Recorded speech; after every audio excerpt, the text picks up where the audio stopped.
Imagine this: you're on a private jet, soaring above the clouds.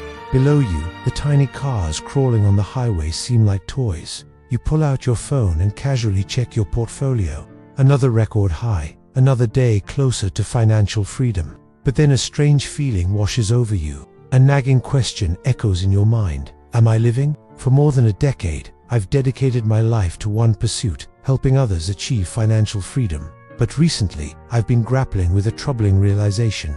What if the very thing we're all striving for, the pot of gold at the end of the rainbow, has the unintended consequence of building a wall around us, a wall that shields us from the messy, beautiful reality of life?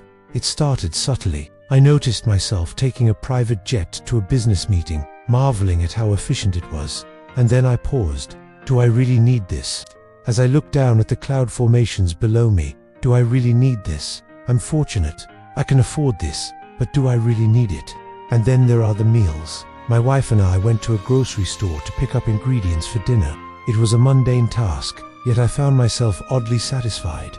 Did this simple outing have some hidden joy that I had missed all these years? The truth is, I had a private chef who could whip up any dish, but something about the ordinary experience of going to a grocery store resonated with me. It's not that I don't appreciate the luxuries that come with wealth. It's the quiet question that haunts me. Have I been missing something far more valuable? Something that money simply can't buy? The problem isn't money itself. It's what money represents. Money buys options, and with great options come great decisions. But with every decision, there's a trade-off. Every choice I make, whether conscious or unconscious, shapes my reality. When I choose private jets, I don't have to wait. I don't have to join the queue. I can leave whenever I want. But in doing so, I've traded the experience of being in an airport. When I choose my phone over connecting with someone sitting next to me, I can read the latest news, but have traded the opportunity to have a conversation. Wealth has a way of creating an echo chamber, a self-perpetuating cycle. Those with means tend to marry those with means. They vacation in exclusive places, attend exclusive parties, and rub shoulders with people who think and live like they do. This isn't a judgment, it's an observation. But here's the irony. In striving for financial freedom, we inadvertently limit our exposure to people with different perspectives, different struggles, and different dreams. We surround ourselves with those who say yes, who agree, who don't challenge our assumptions. Yes, men who don't tell us no even when we're wrong. Consider the person who has never dealt with a pile of dishes on the kitchen sink, the broken appliance that no one wants to fix, the flight delay that makes them miss an important event. Wealth can shield us from these experiences, making them seem like relics of a distant past. I'm not suggesting that money should be hoarded or that it's inherently evil. We all have different paths. But it's essential to recognize the subtle ways in which wealth can detach us from reality. There are many billionaires who have made it their mission to reconnect with humanity.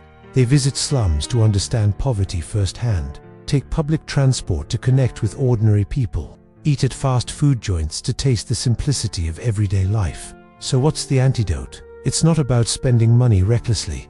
It's about spending time and effort to maintain connections, to engage with the world in a meaningful way. It's about having a purpose that extends beyond accumulating more wealth. True richness isn't just about the absence of struggle. It's about the richness of experience, the depth of human connection, the ability to laugh at the absurdity of life, to cry at its beauty, to feel the sun on your skin and the wind in your hair. These are the things that make life worth living, that give it meaning and texture.